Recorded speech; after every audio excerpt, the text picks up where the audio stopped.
يا هلا يا مرحبا فيكم في بودكاست مع آلاء. سنذهب اليوم في رحلة إلى عالم التجميل. سأدخل وإياكم إلى غرفة العمليات، وسنطلع على آخر الإجراءات والتقنيات في عالم جراحة التجميل، وسنتعلم بعض المعلومات الخاصة ببعض الإجراءات التجميلية. ثم سنجلس على مكتب جراح التجميل ونطلع على الاستشارة التي تحدث بين المريض وجراح التجميل قبل اتخاذ إجراء العملية الجراحية. ثم سنجلس على الطاولة ونتناول القهوة ونتعرف على أهم الجوانب الإنسانية وبعض المشكلات والمعوقات التي تواجه جراح التجميل أثناء عمله. في هذا العالم سوف ندخل هذا العالم مع جراح التجميل الدكتور سراج منير زيدان. حياك الله معي في بودكاست مع آلاء. شرفتيني.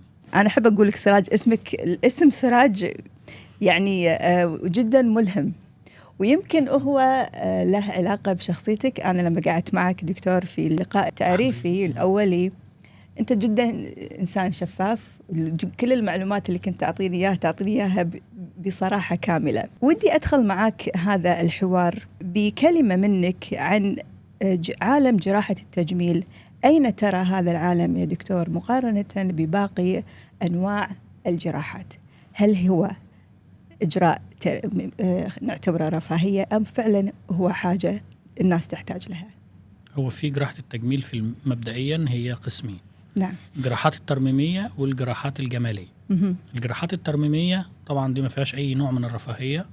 الجراحات الترميمية دي زي لما بنعالج الحروق، بنعالج الحوادث، بنعيد بناء أنسجة الجسم، بنعيد بناء الثدي بعد استئصاله، بنعيد بناء عضلات الساق مثلا لو العظم بتاع الساق حصل له تعرية وبقى مكشوف. كل الجراحات دي ومن ضمنها جراحات العيوب الخلقية زي الشفة الأرنبية وشق سقف الحلق والعيوب الخلقية في الوجه وبقية أعضاء الجسم. دي جراحات لا غنى عنها، جراحات ترميمية وتعويضية، نقول على ريكونستراكتيف سيرجري.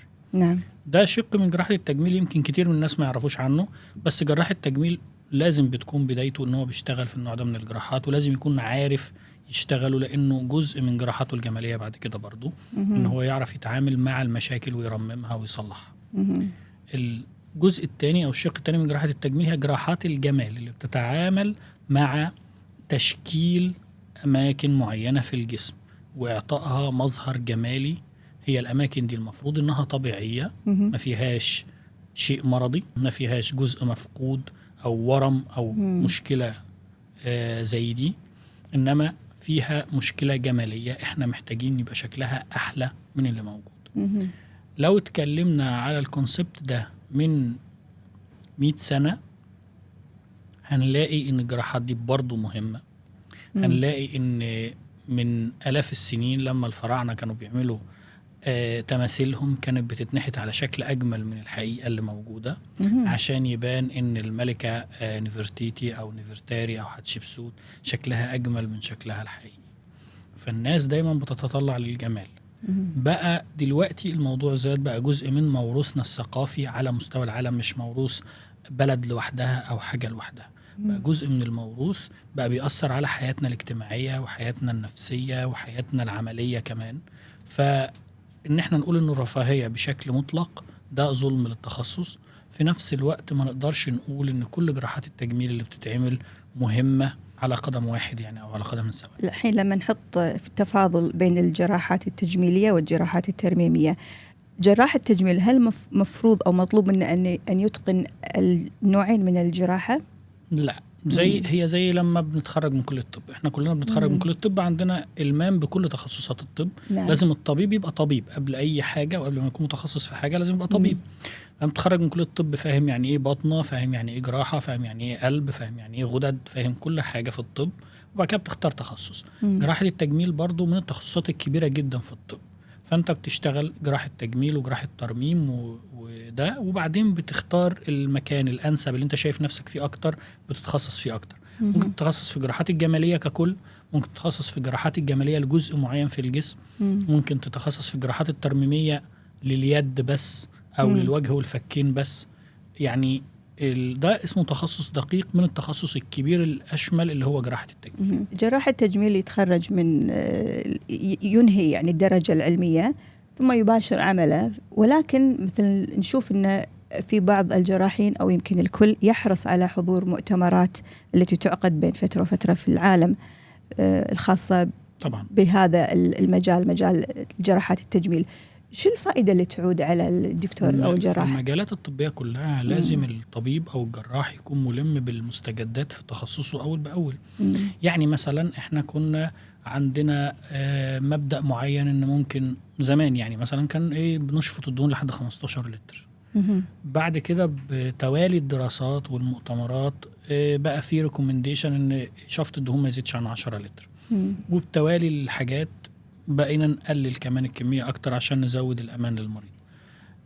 لو اتكلمنا مثلا عن حقن الدهون، زمان كان بداية حقن الدهون بتحين في الطبقات العميقة وجوه عضلة الإليا اللي هي المؤخرة، ولكن برضو بتوالي الدراسات والمؤتمرات العلمية اتضح ان ده خطير جدا وبيسبب مشاكل، وبقى على مستوى العالم كل جراحين التجميل بيحقنوا الدهون تحت الجلد مباشرة.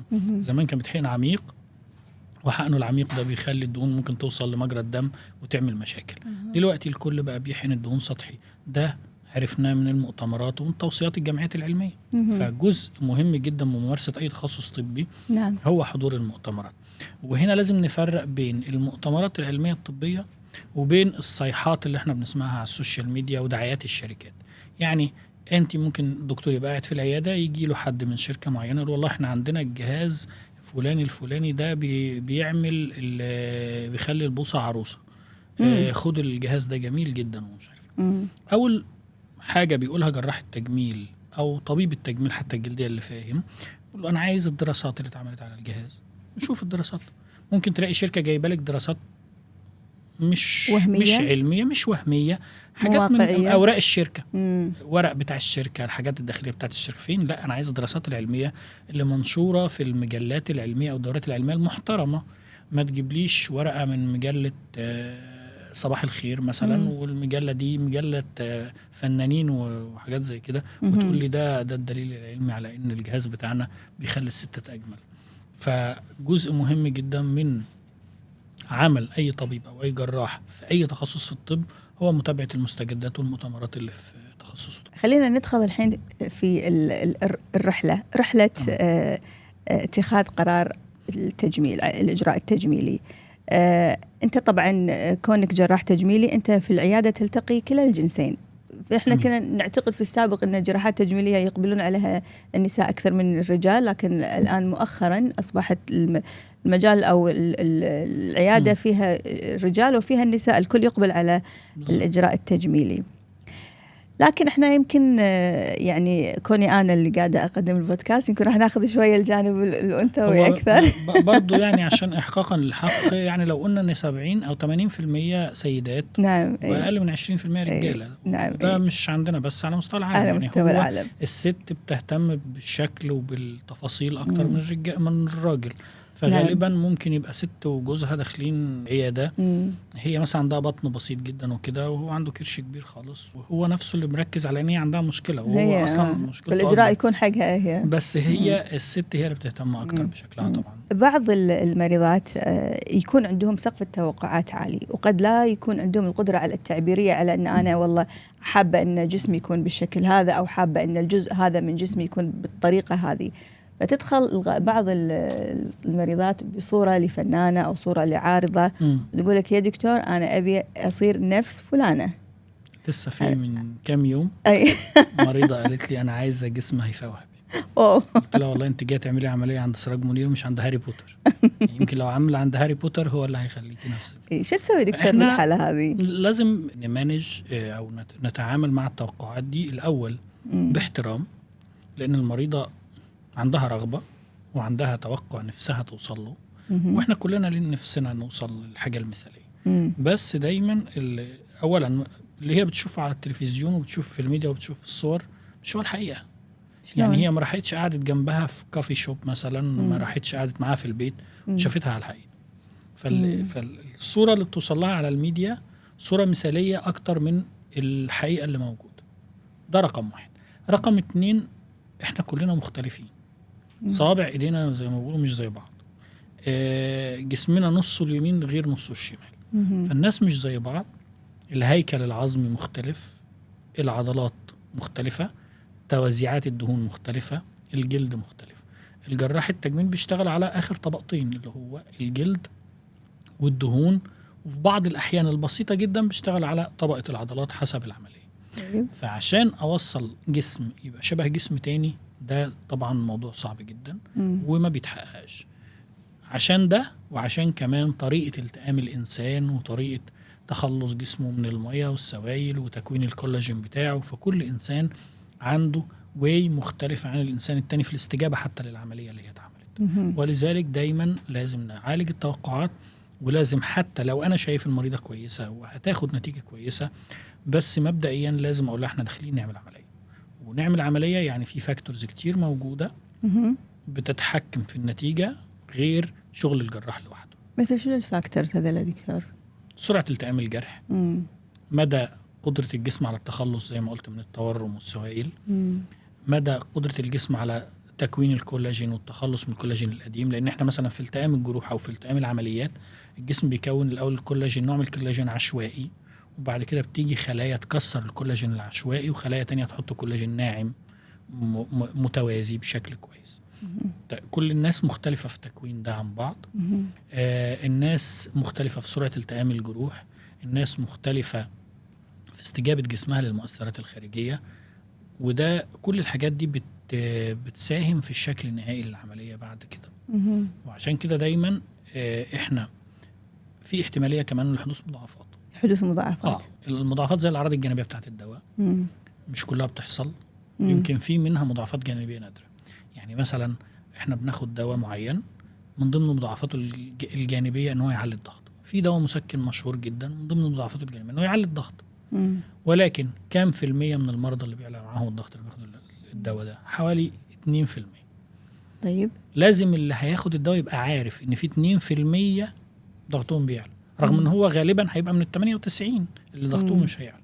ولذلك برضو الجراح هو بيشرح المريضة بيقول لها على كل حاجة بما في ذلك الحاجات اللي غالبا مش هتحصل، وهي دي الموافقة المستنيرة اللي احنا بنقول عليها دايما قبل العملية الجراحية، اللي هي بيبقى موصوف فيها كل المضاعفات المحتملة سواء مألوفة أو غير مألوفة. لما تكون المريضة قدامك أو الحالة، خلينا نقول بشكل عام الحالة تكون قاعدة قدامك، ما يكون عندك أنت مثلا تصور حق النتيجة النهائية ولا أيوة طبعا وتقول الكلام هذا ولا تحتفظ فيه لنفسك؟ لازم يكون في تصور للنتيجة النهائية. وفي مريضة تقول لها والله أنا شايف النتيجة النهائية بتاعتك هتبقى كويسة جدا. وفي مريضة تقول لها أنا شايف النتيجة بتاعتك هتبقى تقريبا 70% أو 60% أو 80% من الحاجة المثالية اللي نفسنا فيها. بنقول ده بس بنفهم المريضة برضو ان ده المين كورس اوف اكشن او ايفنت، ده التتبع الطبيعي للاحداث، ولكن احتمال في حدث يحصل غير اللي احنا عايزينه هيخلي النتيجة يمكن ما تكونش زي ما احنا عايزينها. طيب في نقطتين مهمين برضو لازم نناقشهم في الحتة دي. مدى مسؤولية الطبيب عن اللي بيحصل، ومدى قدرته على التعامل مع اللي هيحصل. يعني ايه مسؤولية الطبيب عن اللي هيحصل؟ يعني بقول للمريضة انت احتمال لا قدر الله مثلا الجرح يفتح، لازم يتقال ان ده ولازم بيتكتب. خلي بالك ان ما فيش مريضة ما بتمضيش على اقرار مكتوب فيه الكلام ده. بس هل الكلام ده بتشرح شفهيا ولا لا؟ ده اللي مش دايما بيبقى موجود. ولكن في احتمالية ان الجرح يفتح. طب الجرح فتح، هل ده بسبب تقصير من الطبيب ولا بسبب انه ده احيانا بيحصل بسبب ان الالتئام ما حصلش، بسبب ان في شويه دم اتجمعوا، بسبب ان في بكتيريا من الجسم نفسه حتى تكاثرت في منطقه الجرح؟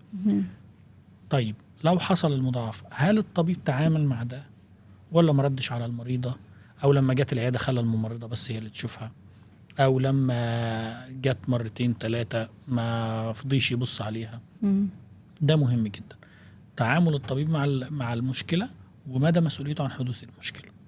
في الحالة دي نقدر ساعتها نقيم هل الطبيب عمل واجبه الطبي والمهني ولا لا. جراحة التجميل قبل كل شيء هي طب وحاجة بتتعامل مع جسم الإنسان. وجسم الإنسان انت بتلاقي حد مثلا داخل يشيل ورم، الدكاترة بيقولوا والله نسبة ان احنا نخلصك من الورم كويسه، بس في احتمال بعض خلايا الورم تتبقى، لان مش دايما بيقدر يستأصلها كلها. في احتمال ان احنا نشيل الورم، بس احتمال يحصل العصب مثلا يتأثر لما بنشيل لك الورم. في مريض بيخش يشيل الورم وما يتأثرش. واذكر في دي جراح مصري مشهور كان عنده ورم في الغده في الباروتيد جلاند، الغده النكافيه. نعم. معروف ان في اثناء عمليه ازاله ورم الغده النكافيه ان في احتماليه بسيطه ان العصب السابع بتاع الوش يتاثر. فهو خاف يعملها في مصر وراح عملها في لندن لانه عايز بقى ياخد احسن. راح ورجع بالعصب بايظ رغم ان هو ليه زمايل كتير بيعملوا العمليه دي نتائجها كويسه ومفيش، بس ده وارد. المهم ان المريض يبقى عارف ان في جزء من المخاطره بسيط موجود، وانه يبقى عارف ان الطبيب بتاعه هيقدم له الرعايه الكامله ويعالج المضاعفات اللي حصلت. اذا انت شايف ان الحاله اللي قدامك طالبه اجراء تجميلي وانت شايف انه ما له داعي، بقول لها قول اشكرها. لا مش لازم. لسه يعني مثلا لما الاقي بنت مثلا او سيده عندها 31 سنه تقول عايزه اعمل شد وش، لا ليه يعني ليه تعملي شد وش؟ ممكن تعملي ابر، ممكن تعملي اجهزه، ممكن تعملي حاجات كتير هتحسن شكل وشك. ممكن تسيبي وشك زي ما هو ما تعمليش فيه حاجه خالص، تعملي بس عنايه بالبشره وكافيه. لا في ناس بتبقى عايزه تحط ايدها على وشها وتخلي الجلد لازق في هم التصور يكون كذي، ما هو ده مش حقيقي. يعني ربنا ما خلقناش كده، احنا مش عرايس بلاستيك، احنا جسم فيه جلد مرن طبيعي. طبيعه الجلد لما تمسكي جلد ايدك كده لازم يتشد، ما ينفعش جلد الايد يبقى بلاستيك صح. احنا انسجتنا مرنه، الجلد بتاع جسمنا مرن. ليه؟ عشان يبقى فيه ابتسامه وفي تكشيره وفي تعبير دهشه وفي تعبير زعل وفي كل التعبيرات بتاعت وشنا. جزء من كينونتنا كبشر هو ان وشنا بيتحرك، ما ينفعش يبقى ثابت ومشدود على الاخر وعامل كده وعامل كده والحاجات اللي احنا بنشوفها دي. في شيء اسمه ترند الملامح، خاص بملامح الجسم وخاص بملامح الوجه. انت مع او ضد الموجه هذه؟ يعني هي اللي يعني ما ادري، يعني اذا صار في ترند يصير في اقبال وايد على عيادات التجميل، في النهايه الدكتور يمكن هو المستفيد. انا في عياده امبارح لاول مره بنتين ورا بعض هيعملوا شفط دهون، بنات صغيره. غالبا البنات الصغيره لما بيجوا يعملوا شفط دهون بيبقوا عايزين يحقنوا دهون ويعملوا تعبئه. بنتين ورا بعض مش عايزين. طب ليه مش عايزين؟ طبعا ببسط لما بلاقي بنت عايزه بس تعمل شويه كونتور وخلاص، مش انها تعمل حاجه اوفر او تحقن كتير او كده. طب ليه مش عايزه؟ لا ما عادتش مقبوله قوي او ما عادتش حلوه قوي. أو انا رايحه او واحده تانية بتدرس في لندن برضو ومش حابه مؤخرا تحقن قوي عشان شكلها هناك مش هيبقى مقبول. فالترندز مش من الحاجات المقبوله. في مقاييس جماليه معروفه متوارثه مقبول ان احنا نعمل زيها، بس مش مقبول ان احنا نعمل ده عشان فلانة الممثلة او فلانة البلوجر عملته او بقى شكلها حلو فيه. متى يكون عندك رفض لإجراء تجميل للحالة اللي قدامك؟ متى ترفض؟ زي ما قلنا ان المريضة بتطلب حاجة هي مش محتاجاها اصلا او عندها مشكلة ما فيش حد غيرها شايفها. يعني هي عندها مشكلة في مكان معين في جسمها بس المكان شكله كويس، كل اللي حواليها بيقول لها كويس، دي ما ينفعش تعمل. مريضة عايزة تعمل عملية عشان ترضي شخص آخر، دي ما ينفعش تعمل. مريضة عايزة تعمل العملية عشان هي مكسلة تلعب رياضة ومكسلة تنزل وزنها، دي ما ينفعش تعمل. مريضة بتعمل العملية عشان لما هتتصور سيلفي الصورة هيبقى شكلها بالطريقة اللي هي نفسها فيها، دي ما ينفعش تعمل. احنا نسمع ساعات دكتور في بعض البنات، أنا يعني أسمعهم لما يكون قاعدة مع الصديقات، إنه والله راحت لجراح التجميل وعطاها ملامح أصبحت هي وفلتر السناب أو فلتر البرنامج الفلاني نفس الشيء بالضبط. هل الفلاتر اللي ظهرت من 5 سنين هي الفلاتر نفسها المقبولة دلوقتي؟ لا. في فلاتر أركب ببان العين واسعة وكانت محبوبة قوي، دلوقتي لا ما عادتش محبوبة قوي، بتبان الفلاتر اللي عايزة العين مسحوبة، بعد شوية هتبقى الفلاتر اللي عايزة العين بيضاوية يعني. فالقصة ان احنا نعمل عملية عشان نبقى شبه الفلتر الفلاني. طب ما الفلتر موجود، يعني نستخدم الفلتر نستغنى عنه. نعمل العملية للحاجة اللي احنا محتاجينها. الأنف شكله عريض أو الدورسم أو الظهر بتاع الأنف معوج أو او بارز زياده نعمل. الانف شكله طويل قوي نعمل، الانف شكله قصير قوي نعمل، الانف من بوكسي شيب نعمل. انما ما نعملش لمجرد ان احنا عايزين يبقى شبه فلانه او زي الهبه الفلانيه او الترند الفلاني. عمليات تصغير الثدي لبعض الحالات، النساء اللي عندهم حالة ثدي تضخم كبير، فعلا الإجراء هذا دكتور إذا تم إجراءه يعالج آلام الظهر اللي يعانون منها بعض النساء؟ بيعالج آلام الرقبة وبيعالج آلام الأكتاف والزنود. تمام. في نقطة معروفة جدا إن مثلا في بعض البلاد التأمين الصحي بيغطي عملية أو بيدفع تكاليف عملية تصغير الثدي إذا تم استئصال أكتر من 300 جرام من كل ثدي. معنى كده إن دي عملية وظيفية فالتأمين الصحي بيتحملها. أقل من 300 جرام يبقى العملية كانت رفع للثدي بس مش تصغير، والتأمين الصحي ما بيتحملهاش.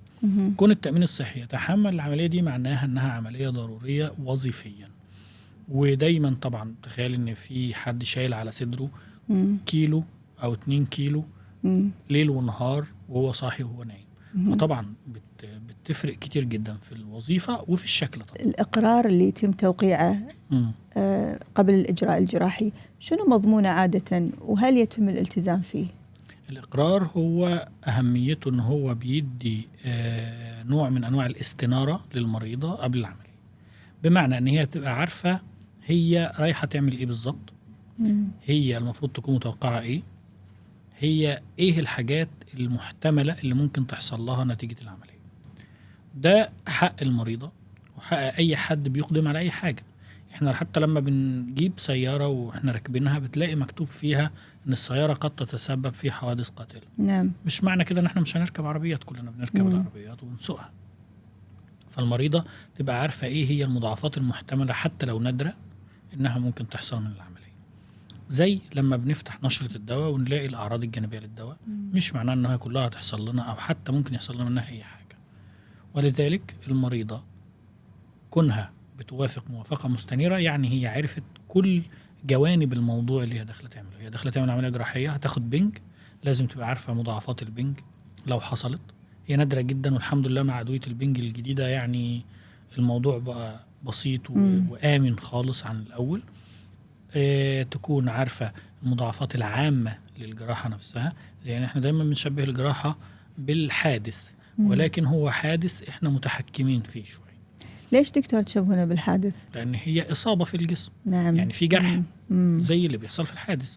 في مثلا لما بيعملوا عمليات في العظام عظمة معوجة بنكسرها عشان نصلحها مثلا. فده حادث، ولكن هو حادث معمول أندر كنترول.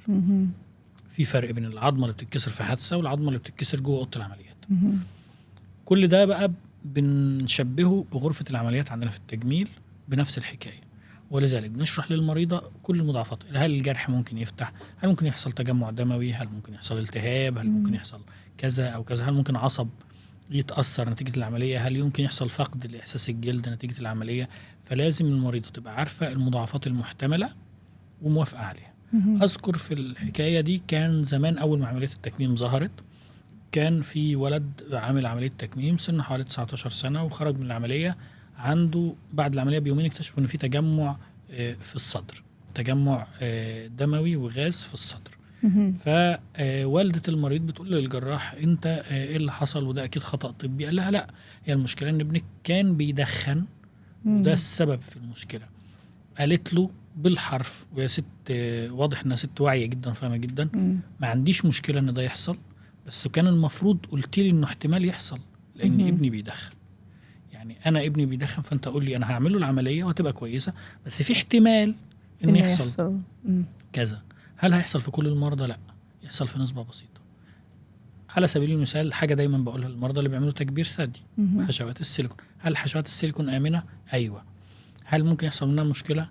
ممكن. في نسبه حوالي 5% من المرضى يحصل كبسوله حوالين السيليكون تكون سميكة فتخلي السيليكون محسوس ويابس شوية، ودي بتحتاج تدخل، احتمال تحتاج تدخل جراحي بعد كده. بيحصل في 5% من المرضى، معنى كده ان كل 100 في 95 ما بيحصل لهمش. بس لازم تعرفي لانك ممكن تكون انت من الخمسة اللي هيحصل. دكتور بما ان احنا ذكرنا موضوع السيليكون وغيره، يعني لو مثلا نفترض أحيانا الحالة اللي قدامك هي مثلا إحنا قلنا بتوقع معين أو عندها طلب محدد، يعني مثلا أنا أبي أعمل تكبير للثدي وأبي القياس الفلاني. هل أنت يعني دورك هنا أنك أنت مثلا تاخذ بكلامها ما دام كلامها يتماشى مع المقاييس المتناسبة بتاعت جسمها ممكن أعمل. يعني أنا عندي رينج ممكن أعمل للست مثلا السيليكون أحط حشوة مقاسها مثلا 300 سي سي وممكن أحط لها 400 سي سي، هيبقوا حلوين. في رينج 100 سي سي بحاله، هي ممكن أحطها 325 350 75 400. هي عايزة الرينج ده، هي عايزة حاجة في الرينج ده، ممكن ساعتها نقول. ولكن دايما بشرح لها ان شكل الحشوة على صدرك مش هيبان غير لما بحطها. عندي توقع، ولكن يمكن اكون مقرر ان احط لك حشوة 325 سي سي، اما احطها الاقيها شكلها مش حلو. احنا عندنا حاجة اسمها سايزر جوه غرفة العمليات. السايزر ده بنحطه الاول، بنشوف شكل الثدي عليه وبناء عليه بنحط الحشوة النهائية. خبرة الجراح طبعا بتلعب عامل كبير جدا. ممكن حتى يحط المقاس اللي هو شايفه من غير سايزر، بس السايزر بيدي فكرة أكتر وبيخلي المريضة مطمئنة أكتر، خلي الصورة واضحة أكتر. بشرح للمريضة إن أنا هحط لك حاجة فلانية. طيب جت مريضة أنا عايزاه بارز قوي وطالع هنا وشكله مش عارف إيه، وحط لي حشوة إكسترا هاي بروفايل وكذا وكذا وقارية حاجات معينة وعايزاها، لا دي مش هينفع يتعمل ومش هيبقى شكله كويس على جسمك ويبقى شكله قبيح، فبلاش اعمله. لا انا مصرة خلاص شوفي جراح تاني ممكن يعمله. نقطة مهمة دايما في الأسئلة اللي بتتسأل في العمليات من كتر الكلام على السوشيال ميديا، وطبعا احنا كجراحين مظلومين في الحكاية دي.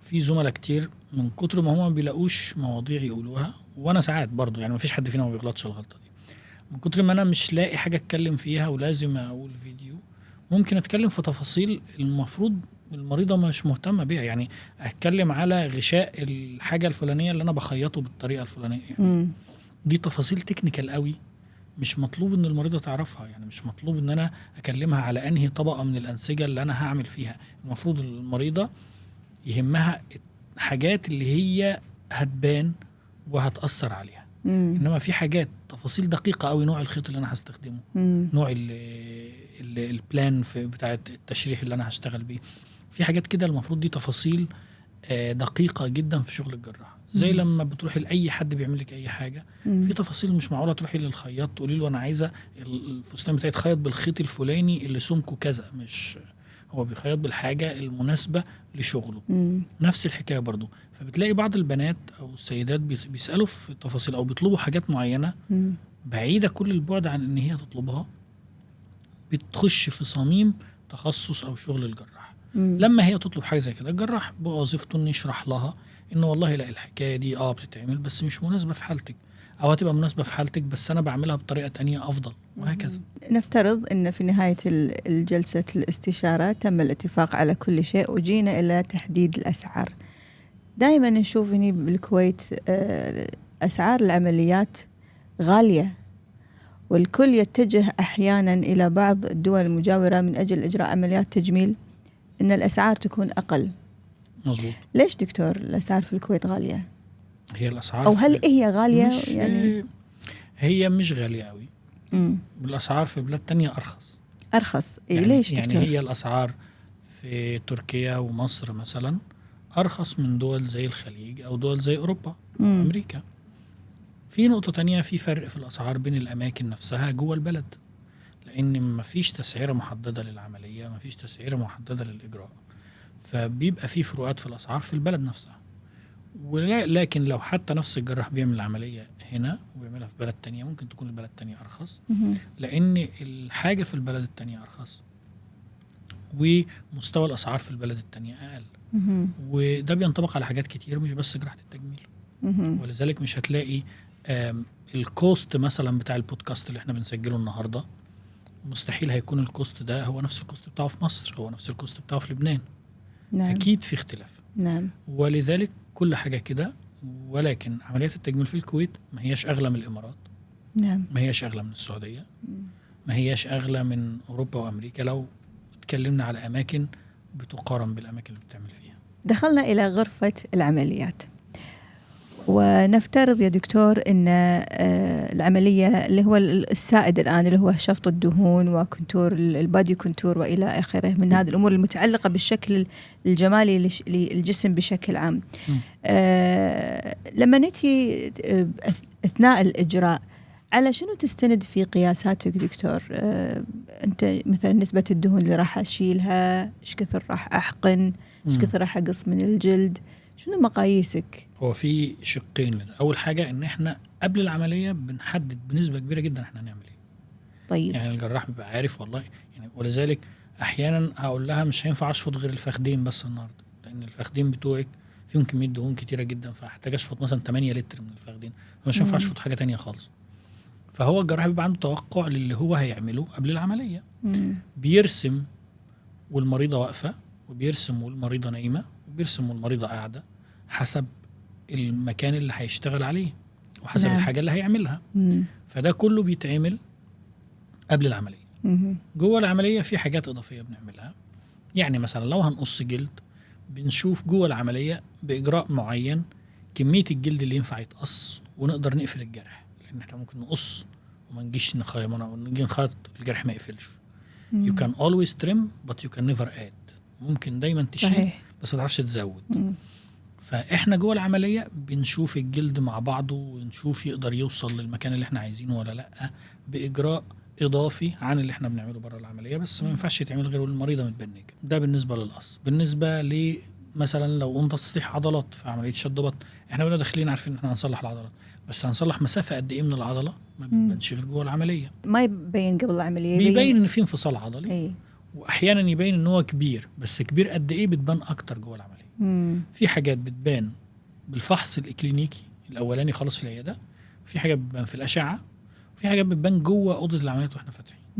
وده برضو بينطبق على كل التخصصات الطبية. أنت تطلب من المريض أن يعمل عملية أشعة ويعمل في كذا. بعض الحاجات زي الثدي مثلا لازم نعمل أشعات قبل العملية عشان نطمن على الثدي كغدد وكأنسجة قبل ما نعمل أي حاجة، وعشان يبقى المريضة معاها صورة للثدي قبل العملية، عشان لو بعد 5 سنين حصل أي ورم جديد أو تطور هي معاها أشعة من قبل العملية عشان تبقى عارفة إيه الحكاية.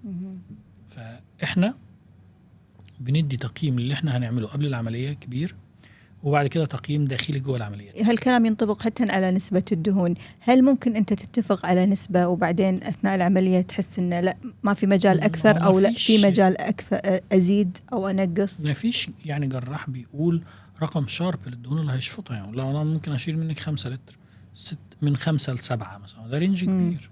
ممكن جوه العملية يشيل 5 بس، ممكن يشيل 7 لتر، ممكن يشيل 4.5، يشيل 7.5. يعني في دايما رينج في اللي هو يعني. أثناء حقن الدهون تعمل حساب للنسبة اللي راح يتم فقدها بعد العملية؟ أكيد طبعا، لأن في نسبة بتفقد بعد العملية ما بين 20% و40 أو أكتر. يهضمها الجسم يعني؟ بتتكسر يعني ما بتعيش. هي خلايا الدهون هي خلايا حية. لما بنحقنها المفروض بتستنى يجي لها دم، وتستنى يجي لها أكسجين، وتستنى يجي لها مواد مغذية زيها زي أي خلية في الجسم. ممكن اللي واصل ده ما يبقاش كفاية، فجزء منها يموت والجسم يمتصه.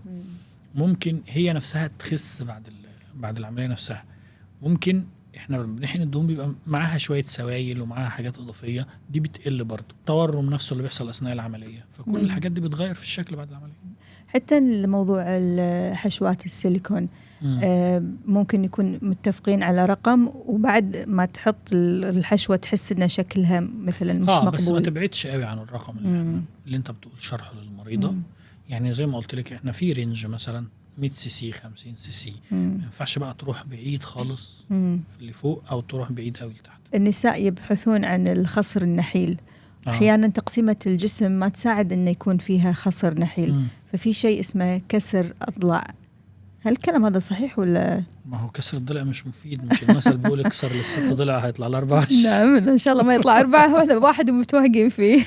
لا، هي القصة كلها ان لازم يبقى في عقل وحصافة شوية. هي اصلا العملية موجودة هذه كسر الضلع. في ناس بترجحها وبتقول عليها، بس انا ضدها تماما. اي واحد فيهم دكتور هو يكون؟ لا مش الضلع الاخير. اي بس هي الضلوع لها وظيفة، بتحمي الأحشاء.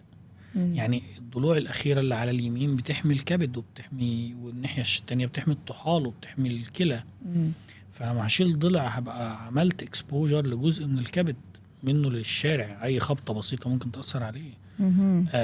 في ناس بتجادل بأن لا ده هي بتبقى تحت الكبد بشوية، لا بس ربنا ما عملش حاجة for nothing يعني. وده ضلع مش حاجة بسيطة يعني. فإن أنا أكسر ضلع عشان أغير في الشكل ده، في ناس بتقول بقى أنه بيتكسر، بيتعدل وضعه، بيتعدل حاجات زي كده، ولكن برضو في الأول في الآخر too much. الكلام اللي يطلع على فنانات إنه والله فجأة إنه نعرف الفنانة الفلانية ما عندها خصر، فجأة في خصر هالكبرى، فأقول لك والله لا سوت كسرت ضلع أو لبست كرسي ضيق شوية ممكن. طريقة اللبس، طريقة أو خست خالص، أو لعبت رياضة عنيفة. ما احنا مش عايشين معاها في البيت، وفي نفس الوقت يعني أغلبهم بتصوروا بلبس. هي طبيا نظريا تصير، في ناس بتقول ده. أنا ما شفتش العملية دي حقيقي، ولكن نظريا أنا ضدها تمام. يمكن يجي بعد 10 سنين يقولوا إنها ما فيهاش مشكلة، بس طبقا للأدلة العلمية الموجودة والحقائق اللي قدامنا دلوقتي ده شيء خطر جدا وغير مقبول تماما. في نوعين من الشفط، شفط العادي وشفط الفيزر. فيزر صح؟ مثل أنا قاعد أقولها صح؟ فيزر أي. شنو الفرق بينهم؟ ومتى يتم استخدام هذا واستخدام النوع الثاني؟ هو في شفط وفي شفط بأجهزة مساعدة مع أجهزة مساعدة. طيب بمعنى أن كده شفط الدهون واحد، كده كده نفس الشفاط اللي بتشفط بيه الدهون واحد، نفس التول اللي يدخل الجسم، نفس الايه تول التول اللي بيخش اللي يدش الجسم هو نفسه، ولكن شفط الدهون ده معاه حاجة تانية أو سادة زي ما بيقولوا. احنا بنشفط الدهون، يمكن نستخدم الفيزر، يعني قبل ما نشفط الدهون بندخل بجهاز بيطلع طاقة موجات صوتية بتساعد في التخلص من الدهون أثناء العملية. ممكن نستخدم جهاز بيعمل فايبريشن واسمه باور اسيستد لايبوسكشن، يسهل خروج الدهون من غير ما الطبيب يبذل مجهود كتير، لأن شفط الدهون نفسه ميكانيكال متعب جدا للدكتور. فالفيزر بيسهل ده وبيقلل تعب الدكتور، الباور اسيستد بيسهل ده وبيقلل تعب الدكتور. الفيزر ليه افكت اضافي انه بيسهل النحت نفسه. نيجي بعد كده، طبعا في كونسبت متاخد غلط ان الفيزر بيخلي الجلد يشد. هذا الكل يقول هالكلام. لا ده ضعيف جدا والله، يعني الافكت ضعيف جدا. وانا كنت من الناس المتاثرين بالفكره دي قبل ما اشتغل فيزر الحقيقه، لحد ما جاء جراح تركي خبير تركي هو بيدي كورسات في الفيزر والحاجات دي، فقعدت معاه قلت له امتى الدراع الزند يبقى استخدام الفيزر يبقى يشده وما نحتاجش ان احنا هنعمل جراحه؟ قال لي مين اللي قال لك ان الفيزر هيشد؟ والله لان الفكره العامه ان الفيزر يشد، احنا عاوزين وده واحد من اللي بيدربوا وبيدوا كورسات في الفيزر. فهو بيحسن تون الجلد شويه، بيسهل النحت على الجراح، ولكن مش بيعمل شد زي ما احنا متخيلين. بعد كده في حاجه اسمها بودي تايت او جي بلازما، والاجهزه اللي بتدي طاقه حراريه، وزيهم كان الليزر برضو. دول حاجات بتسهل شد الجلد، بس دايما شد محدود ومعتمد على استجابه الجسم. بمعنى ان انا لما بقص انا عارف انا بقص قد ايه وبشيل قد ايه، انما الجهاز انا معتمد انه يخلي الجلد يكش. الجلد هيكش قد ايه ويشد قد ايه، دي حاجه بتختلف من شخص لشخص، ولكن لها حدود دايما لازم نشرحها للمرضى. هل يتم استخدام مثلا تفضيل نوع حسب المكان العضو اللي راح يشتغل عليه؟ حسب اللي احنا عايزين نعمله، وحسب خبرة الجراح، وحسب شايف ايه اللي هيفيد المريض. الشفط الدهون يروح على اي طبقة من الدهون؟ الطبقة اللي تحت الجلد، مش الدهون الحشوية. لا الدهون الحشوية دي حاجة تانية خالص، دي جوه الكيس. احنا ما بنفتحش الكيس. البطن هي كيس كبير جواه احشاء، ده احنا ما بنقربش يمه في جراحة التجميل، ومفيش حد بيقرب يمه. ده فيه الأمعاء والمعدة وكده. حوالين الأمعاء وحوالين المعدة كتل دهنية. الكتل الدهنية دي وظيفتها بتدفي الأحشاء الداخلية. مع التخن الكتل الدهنية دي بتكبر. في دهون حوالين الكبد، في دهون حوالين الكلى، في دهون حوالين الأمعاء، في دهون حوالين القلب نفسه. نعم. الدهون دي وظيفتها انها بتدعم الأنسجة دي. نعم. وبتسندها في وضعها. فالدهون دي لما بتزيد بتدي الحجم اللي احنا شايفينه ده. دي ما حدش يقدر يشيلها عشان نخلي شكل البطن احلى، لأنه محدش هيفتح البطن ويجي على المعدة يقص الدهون اللي حواليها، ما هيبهدل الدنيا وهيعمل التصاقات جوه البطن. مفيش حد بيعمل كده يعني. احنا بنقدر نشتغل على اللي بره. طب اللي جوه نحسنه ازاي؟ نحسنه بالطرق الاعتيادية غير الجراحية وغير الطبية، اللي هي الرياضة والستايل بتاع الأكل والغذاء. الرياضة كافي جدا 20 دقيقة ل 30 دقيقة مشي سريع في اليوم، ومعاها حاجات تقلل الدهون، زي ان احنا نحافظ على كمية النشويات في الأكل قليلة. الحاجتين دول مع بعض بيدونا افكت كويس جدا في التخلص أو تقليل الدهون الحشوية. ليش يتبطل الجرح دكتور؟ يعني يكون طالع المريض من العملية الجرح مسكر ومعقم وكل شيء مرتب وتمام، فجأة يصير هل مثلا أوكي أنا أدري أن طريقة الالتئام تختلف، بس هل مثلا العناية، حركة المريض تأثر؟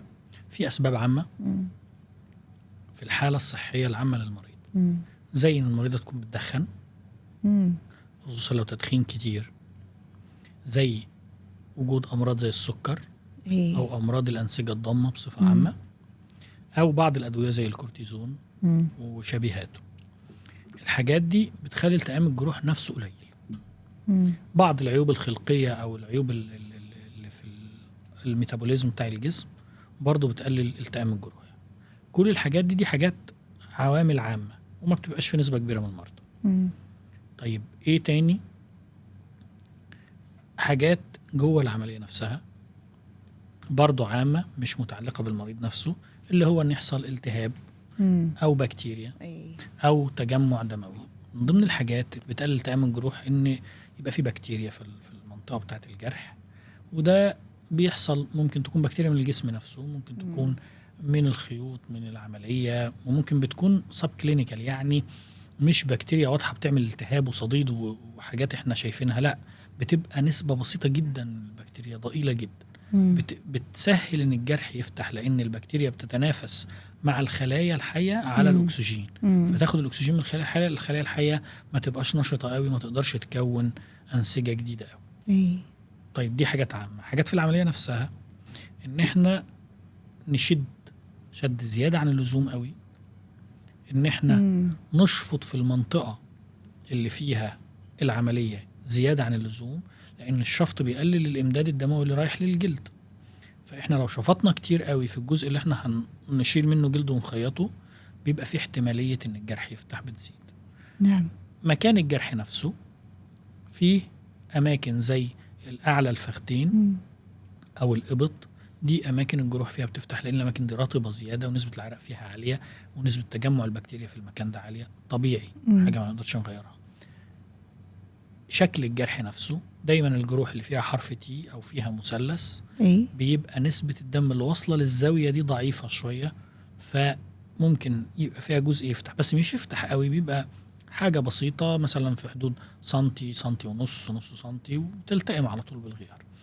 الأساس في الجروح المفتوحة هو متابعة الطبيب واهتمامه بالجرح. نعم. مش إن احنا نروح نجيب الكريم اللي بيتشرى من تايلاند، ولا اللي بيجيبوه من فرنسا، ولا إن احنا نروح نجيب الكريم اللي بنت خالتي استخدمته مش عارف فين، ولا العشبة الفلانية اللي بيستخدموها في الطب الشعبي، ولا الكلام مو هذا. الأساس الطبيب نفسه ومتابعته للجرح. طبيب لو بيغير على الجرح ومهتم بيه، لو بيغير عليه بمية بملح هيخف. لو الجرح متساب كده مش هيخف. وهذا الكلام ينطبق حتى على السكار، الأثر الخارجي للعملية. الأثر الخارجي نسبة كبيرة منه بتعتمد على جسم المريضة، والنسبة بتبقى على شغل الجراح والعملية ومكان العملية. برضو في أماكن جروحها بتبقى وحشة، دايما جروح في الزنود والفخدين بتبقى شكلها مش حلو زي جروح مثلا البطن أو الثديين. جروح الوش أحلى منهم، جرح الجفن ما بيبانش خالص. يعني في منطقة الجسم نفسها بتفرق في شكل الجرح. لون البشرة كل ما كان أغمق كل ما كان الجرح أوضح. البشرات الفاتحة قوي لون الجروح فيها ما بيبقاش واضح. شنو المناطق اللي في الجسم تسوي كيلويد دكتور أكثر؟ الكيلويد يحصل أكتر في الكتف وفي الصدر من قدام، دول أكتر مكانين، بس ممكن يحصل في أي مكان برضه. بنشوف ساعات بعض حالات شد الوجه يكون في كيلويد. لا ده مش كيلويد، ده بيبقى ندبة نشطة في فرق بين الكيلويد والندبه النشطه، لان الكيلويد ده حاجه شبه الورم. هو توسعنا في استخدام الكلمه لانها سهله، نعم. بس هي قصه مختلفه تماما. الندبه النشطه معناها ايه؟ ان الجرح نفسه محمر وبارز شويه، بتظهر بعد العمليه على طول خلال شهر، وبتفضل وبتخف بعد 6 شهور لسنه. الكيلويد بيظهر بعد اكتر من 3 شهور، وصعب جدا انه يروح لوحده، لازم بيحتاج علاجات، ونسبة انه يرجع نسبة عالية جدا. في عمليات انتشرت وايد بالفترة الأخيرة اللي هي الخاصة بمنطقة اللغلوغ. في شيء اسمه شد لغلوغ وفي شيء اسمه شفط. شنو الفرق؟ لا، هو الشفط ان احنا بنعمل شفط. في ناس بتحتاج تعمل جي بلازما، بيبقى نسبة الجلد ضعيف شوية، فبنعمل معاه جي بلازما او اي جهاز. يعني مش مطلوب ان احنا نرشح حاجة معينة، ممكن بودي تايت، ممكن اي جهاز من الاجهزه اللي هي بتعمل شد للبشره. ممكن نعمل شد باجهزه خارجيه. الابيوز بقى او الزياده عن الطبيعي اللي حصلت في ايه، او اللي بتحصل او اللي الستات بتطلبها، انك تعمل شد جراحي، اننا نفتح هنا ونشد الجلد بتاع المنطقه دي، والست سنها صغير ومش محتاجه مجرد شويه جلد بسيط زياده وطبيعه المنطقه. وهي كتير يقولي لما بعمل كده بيبقى فيه جلد. طب ما هو طبيعي، ما هو عشان تعرفي تعملي كده لازم لما تعملي كده يبقى فيه جلد. فمش دايما نحكم على جسمنا بالصور اللي احنا عايزين نشوفها. لازم نحكم على جسمنا بطبيعة الجسم. طبيعي ان لازم يبقى فيه جلد زيادة لما نتني رقبتنا عشان يبقى فيه جلد يسمح لنا ان احنا نفرد رقبتنا. طبيعي ان يبقى فيه جلد زيادة واحنا بنقعد عشان نعرف نقف. طبيعي زي الصوابع هنا كده، الصابع الجلد مفرود ما فيهوش تجاعيد. صحيح. ما بعمل صابع كده الجلد فيه تجاعيد. بس لو دي بقت مفرودة عمري ما هعرف اتني صباع. احيانا في بعض عمليات اللغلوغ يعني يتم عمل مثلا تذويب للدهون بدون شد، مثلا ما يحتاج يعني او شفط الدهون. بيبقى الدهون كتير والجلد كويس وتايت والسن صغير، يعني عادي مقبول انه يكون في شفط. طبعا مقبول جدا حسب الحاله. مو شرط انه يكون في شفط وبعدين شد. لا مش شرط. يعني الجلد ممكن يشد نفسه دكتور. بيشد الجلد فيه الاستيستي، الجلد مرن. لما بنشيل الدهون اللي فيه الجلد بيرد مكانه عادي. هل كل الجراحين يا دكتور يستخدمون نفس التكنيك اثناء العمليه؟ لا. كل جراح بيبقى بيستخدم تكنيك اللي هو بيحبه واللي بيطلع معاه نتائج احسن واللي عنده خبره فيه اعلى. بس هما مش كتير التكنيكس، يعني ممكن مثلا لو قلنا تصغير الثدي ليه 3 أو 4 تكنيكس. كل جراح بيستخدم التكنيك اللي بيحبه. رفع الثدي او وضع حشوه السيليكون او الحاجات دي فيه 3 تكنيكس. كل جراح بيشتغل بالتكنيك اللي هو بيجيب معاه نتائج احسن واللي بيدي ريزلت احسن واللي هو بيعمله كويس وسريع. دايما احسن تكنيك للعمليه هو اكتر تكنيك الجراح اللي بيعمله خبير فيه. مش في تكنيك احسن. كل تكنيك ليه مميزاته وعيوبه. دايما يسالوني في العياده نحط السيليكون فوق العضله ولا تحت العضله مثلا. لما اتعمل دراسه تحليليه لاكتر من 1000 مريضه، عملوا اعاده بناء للثدي بسيليكون، قارن فيه بين اللي فوق العضله واللي تحت العضله، لقوا ان نسبه الرضا عن نتيجه العمليه واحده في الحالتين. نسبة الرضا واحدة. واحنا دايما في شغلنا احنا الجزء الاساسي، الهدف الاساسي من شغلنا رضا المريضة طبعا، انها تكون مبسوطة عن النتيجة وحياتها متغيرة بيها. فلما تلاقي ان واحد في الحالتين، ده معناه ان كل النقاشات اللي احنا بنتناقش فيها في الموضوع ده مميزاته كذا وعيوبه كذا، وده مميزاته كذا وعيوبه كذا. التكنيك دكتور لما يكون مختلف اثناء العملية يأثر على الشكل الخارجي للعضو اللي اشتغلت عليه؟ كل تكنيك ليه مميزاته وعيوبه. فمثلا في تكنيك يخلي شكل الثدي مرفوع اكتر، ولكن شكله الرسمة التدويرة بتاعته مش طبيعية، وفي يخلي شكله نازل شوية بس التدويرة بتاعته طبيعية، وفي يخليه ممتلئ من تحت اكتر مما هو فوق. يعني كل تكنيك ليه مميزاته وعيوبه زي ما بنقول. المهم التكنيك اللي الجراح هيطلع بيه شكل كويس. نيجي دكتور حق عمليات شد الوجه، وانتشرت وايد بالفترة الأخيرة عمليات شد الوجه. من اللي تحبذ يسوي العملية هذه؟ أنا بفضل عمليات شد الوجه في الناس اللي سنها كبير وفيها ترهل واضح في الوش وفقد في الفوليوم بتاع الوش. دول الناس اللي هتستفيد من العملية وهتدي نتيجة حلوة. إنما اللي هم بيبقى وشهم شكله طبيعي وبس عايزاه يتعمل كده، دي مش هتاخد نتيجة كويسة. خطر العملية هذه دكتور؟ لا مش خطر، بدل بيعملها جراح فاهمها وفاهم فيها مش خطر. نسبة المضاعفات فيها قليلة جدا. علمنا دكتور عن مقاييس الجمال العالمية المتعارف عليها عند دكاترة التجميل أو جراحين التجميل، هل هناك مثلا نموذج أو موديل معين أو قياسات محددة تعتبر مثالية لجراح التجميل يسعى دائما أنه يضع المريض اللي تحت العملية أقرب ما يكون إلى هذه المقاييس؟ خلينا نتكلم على الوش من الأول. مثلا من أيام ليوناردو دافنشي من 500 سنة لما رسم الوش وقسمه 3 تلات، تلت سفلي وتلت أوسط وتلت علوي. احنا لحد دلوقتي شغالين بالمقاييس دي والله. لما تقسم بالطول ل5 أخماس، خمس بين العينين والخمسين اللي هو العينين اليمين والشمال والخمسين اللي هم بره العيون، احنا لحد دلوقتي شغالين بالمقاييس دي. نسبة المسافة مثلا بين في جذر الأنف وطرف الشفة واحدة لحد دلوقتي. نسبة بروز الذقن بالنسبة للشفة وبالنسبة للأنف معروفة. فكل نسب الجمال لو اتكلمنا خدنا الوش مثال واحدة ومعروفة. الحاجات بقى اللي بنشوفها والموضات والحاجات اللي هي لها علاقة أكتر بالسوشيال ميديا دي مش مظبوطة. أذكر مرة كنت بحضر أيام الكورونا، كنا بنحضر الويبينارز، يعني المؤتمرات كانت أونلاين كلها. فكنا في مؤتمر مع خبير كان أمريكي وهو بيتكلم عن البوتوكس، يعني حاجة جديدة في البوتوكس وكده. فواحد قال له I want to ask you about the cat eye وفوكس eye. فراح قال له أنا بتكلم I'm talking about science not about this. هو قال أنا عايز أعرف الكات اي والفوكس اي. الراجل الخبير قال أنا بتكلم في العلم ما بتكلمش في الكلام الفارغ ده، يعني في معنى الكلام. فالمضاد والحاجات اللي احنا بنشوفها دي كتير دي ملهاش علاقة بالمقاييس. الحاجب مثلا ليه 5 كرايتيريا، 5 نقط معينة لشكله الجمالي، إن نهاية الحاجب من جوه تبقى واخدة نفس خط مستقيم مع نهاية العين ونهاية الأنف. إن الخط الخارجي يبقى واخد خط مستقيم مع نهاية العين الخارجية ونهاية الأنف. إن الليفل بتاع النهاية الداخلية والخارجية يكون قريب من بعضه. إن القوس بتاعه يكون عند طرف نين العين من جوه، وإنه يكون فوق العظم بتاع العين بمسافة نص سنتي تقريبا في الستات، وعليه بالظبط تقريبا في الرجال. هي دي مقاييس، هي دي اسمها إليمبوجين كرايتيريا. ونيوم مع عمنا إليمبوجين ده عمل الكرايتيريا بتاعته، وهي زي ما هي في كل كتب جراحة التجميل وفي كل دراسات جراحة التجميل ما بتتغيرش.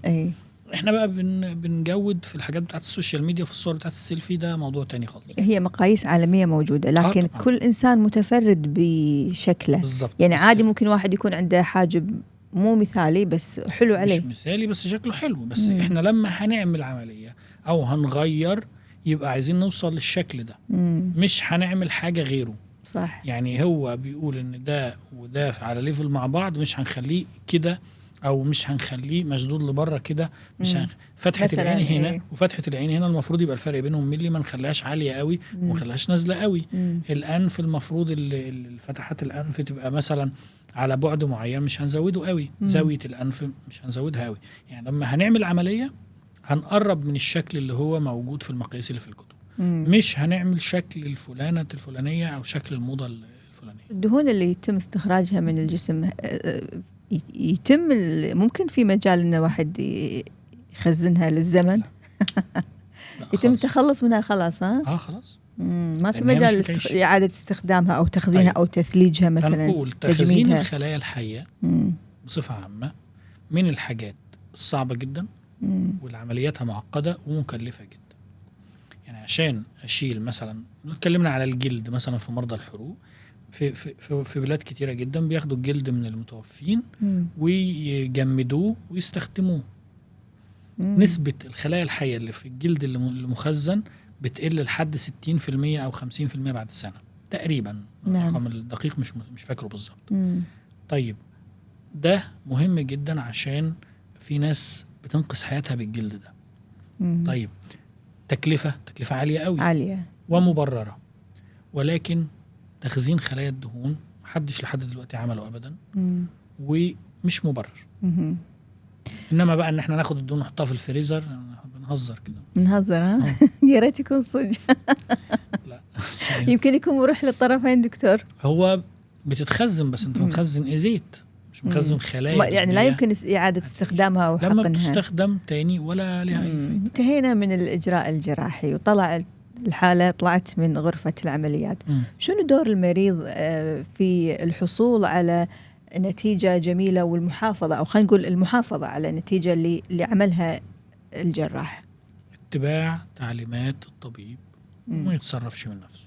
يعني لو واحدة مدخنة مثلا الدكتور قال لها هتوقفي التدخين بعد العملية 3 أسابيع، ما تجيش من تاني يوم بعد العملية تخبص وتشرب سجاير من غير ما تقول له. الحين دكتور لهالدرجة التدخين يأثر على نتيجة العملية؟ جدا والله. التدخين بيأثر عن طريقين. طريق العام ان هو بيقلل الهواء اللي في الرئة وبيزود كربون مونوكسيد اللي هو أول أكسيد الكربون في الدم. والحاجة التانية ان النيكوتين نفسه بيعمل انقباض في الخلايا في الشرايين بتاعة الجلد، فبيقلل الدم اللي وصل لمنطقة التئام الجلد. فمن أكتر المحاذير في جراحة التجميل هو التدخين. فلازم يتوقف قبل الإجراء ب3 أسابيع، 2-3 أسبوع، وبعد الإجراء على الأقل 2 أسبوع لحد ما يبدأ الالتئام الجرحي يبقى خد وضعه. يعني العمليات اليوم الواحد هل هي السلاح ذو حدين؟ لا، مش سلاح ذو حدين ولا حاجة. تدري ليش أسألك هالسؤال؟ إنه يعني شجعت الناس على الإقدام على إجراءات تجميلية يمكن ما يكونوا محتاجين لها، بس إنها هي سهلة وميسرة، يعني إجراء يوم واحد وأطلع من المستشفى. لا، هو أنت ما تعمليش الإجراء، لأن الإجراء هو ليه وجهين وليه طرفين وليه احتمالية مضاعفات زي ما قلنا. فما تعملوش إلا إذا محتاجاه عشان تستفيدي. يعني تجيلي مريضة مثلا ما عندهاش لغلوغ وعايزة تشفط لغلوغ، أقول لها طب أنا هصورك قبل وبعد، هصور إيه؟ ما لازم أصورك قبل، يبقى في حاجة قبل أبني وبعد عليها عشان أصورك بعد. فأنت ما عندكيش حاجة، هعمل لك عملية ليه؟ فنفس الكلام بيتقاس على أي عملية جراحية. ما ينفعش تعمل عملية جراحية أنت مش محتاجاها لمجرد إنها سهلة تتعمل. يعني التكاليف اللي هتدفعيها حرام مثلا. أي صح. مشاهير والفنانين نقدر نقول إنهم وضعوا عمليات التجميل والإجراءات التجميلية في قالب قد يكون تجاري أكثر من ما هو كونه غرض حقيقي. لا مش المشاهير والفنانين، هو طبيعة الأمور.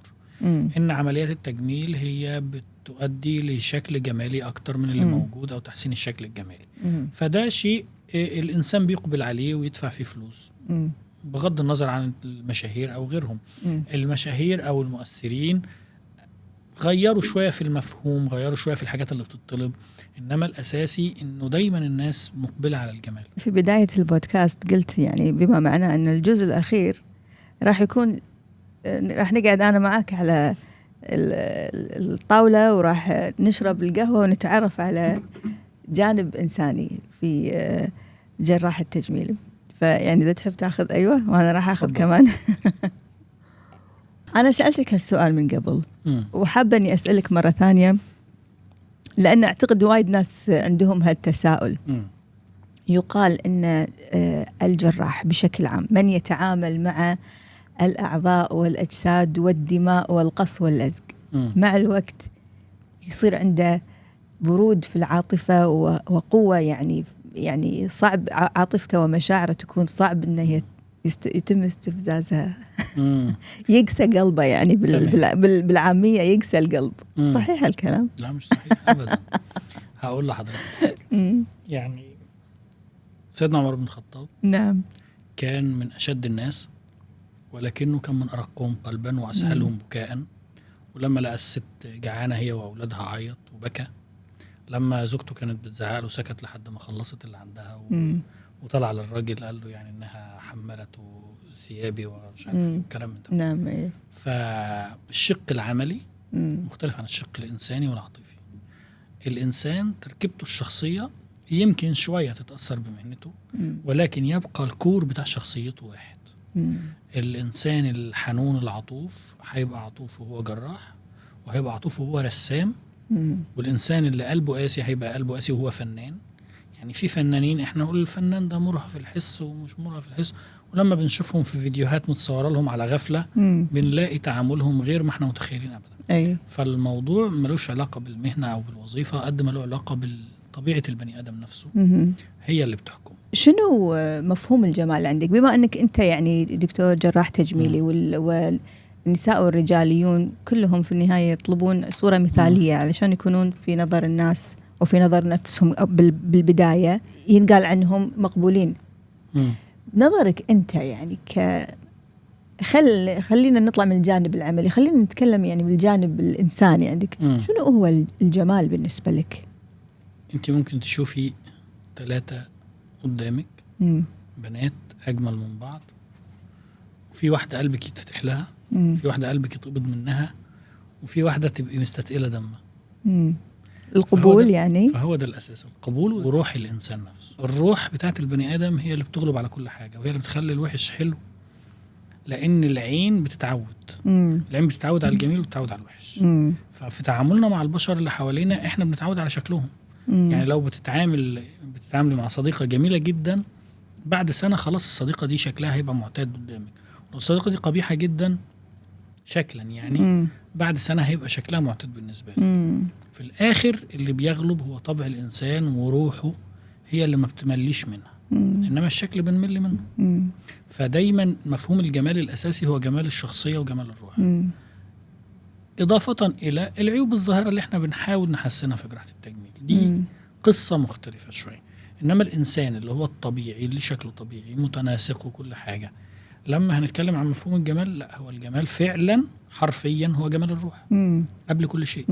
قبل ما الأنف تكون مش عارف إيه، وقبل ما الشفايف تكون كذا، وقبل ما المؤخرة تكون كذا، وقبل ما الصدر يكون كذا، وقبل ما الجسم أو القوام يكون كذا. إيه فايدة الناس؟ هنتكلم في الزواج حتى، إيه فايدة إن زوجة قوامها يبقى متناسق ومثير وهي نكدية خالص للنهار؟ يعني أنت تشوف شيء هذا بشكل واقعي دكتور في كل حاجة.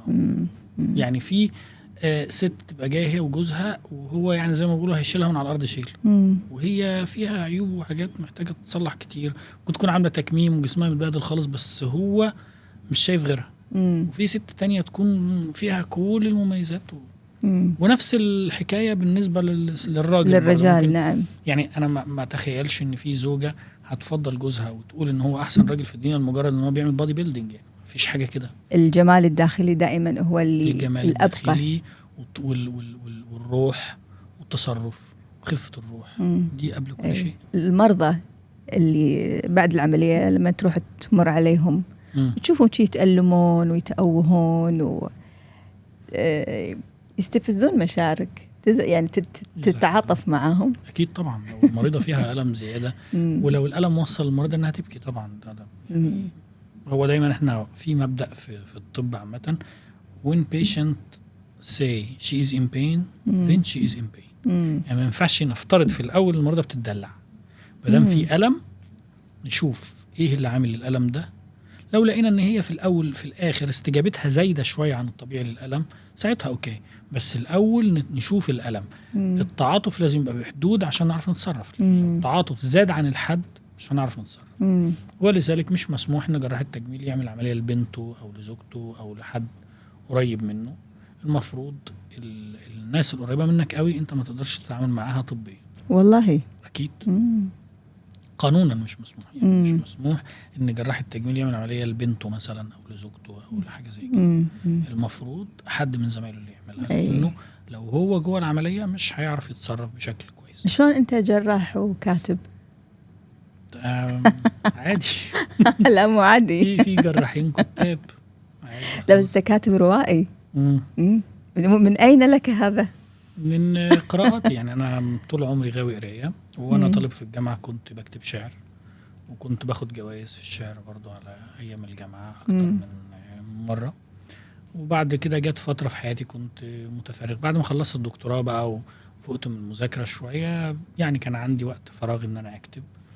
أول ما بدأت أكتب كتبت عن جراحة التجميل نفسها، بس عن الشق الأولاني اللي هو وإحنا أطباء صغيرين وبنتعلم وكده. ودي كانت أول رواية. تاني رواية كنت لسه جاي الكويت، كنت متأثر شوية بالناس اللي بشوفها والأجواء. يعني كنت أول مرة أتعامل بقى مع جنسيات مختلفة، السوري واللبناني والمصري المغترب، لأنه ده مختلف شوية. نعم. أو شخصيته بتختلف شوية عن اللي عايش طول عمره في مصر. نعم. والفلبيني والهندي وكده المغتربين. فده اداني يعني حصيلة كبيرة جدا ان انا اكتب رواية عن ده. وكتبت رواية عن شباب مغتربين اسمها ربيع الشتات، واحداثها بدور في الكويت. حتى كنت عامل مسابقة على الانستجرام بتاعي عشان يعرفوا ايه الحاجة اللي من الكويت موجودة في الغلاف بتاع الرواية. اي بعد كده الموضوع مشي، يعني كتبت أكتر من رواية، وفي رواية الحمد لله خدت جايزة كمان. شنو قصة قواعد التجميل ال40؟ طبعا كنت أنا برضو من ضمن اللي قروا قواعد العشق الأربعون. نعم، كتاب جميل. قوي. ولقيت بقى كل الناس بقى قواعد القهوة الأربعون، قواعد اللي مش عارف، قلت كده قواعد التجميل الأربعون. ودايما بسترس فيها على نقطة واحدة، إن جراح التجميل أو طبيب الجلدية، طبيب التجميل الجلد، هو طبيب قبل كل شيء. ما ينفعش نتعامل معاه لأنه هو مصور أو ميك اب ارتست أو كده. هو جراح أو طبيب بيتعامل بقواعد طبية صلبة وجامدة وأخلاقيات مهنة الطب. فكل القواعد ال40 بتدور في الكلام اللي احنا بنقوله النهارده في هذا النطاق. أنا استمتعت وايد بالرحلة هذه، شكرا جدا استمتعت فيها، بداية من جلسة الحوار مع المريضة، دخولا إلى غرفة العمليات، ثم القهوة اللي خذيناها على شرف الجانب الإنساني لدكتور سراج. شكرا جزيلا لوجودك معي، لكل المعلومات اللي أدليت فيها لي وللمتابعين، وأتمنى لك يوم سعيد إن شاء الله، ودائما مزيد من التقدم والتألق. شكرا جزيلا، وأتمنى أشوفكم على خير دائما إن شاء الله. الله يسلمك، شكرا لك. شكرا لكم متابعينا، نشوفكم مرات جاية، مع السلامة.